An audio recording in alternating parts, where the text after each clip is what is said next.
বলছি আজকে আমি পায়েস করব। লাউ, নারকেল, আতপ চাল এটা সিদ্ধ করতে দিয়েছি, মিজরি, কাজু, কিশমিশ, তেজপাতা, ছোটো এলাচ, আর এই গুঁড়ো দুধ আছে, আর এই দুধ এই ফুটছে, এতে দেবো। দুধ হয়ে এসেছে, গুঁড়ো দুধটা দিয়ে দিচ্ছি। লাউ আছে, এই লাউ সিদ্ধ করা, ছোট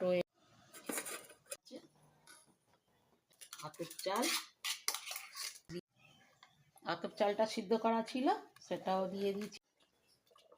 এবার চাল গলে গেছে, সব কিছু রেডি হয়ে গেছে। এবার চিনিটা দিচ্ছি, খিচুড়ি গুঁড়ো করে দিয়েছি, একদম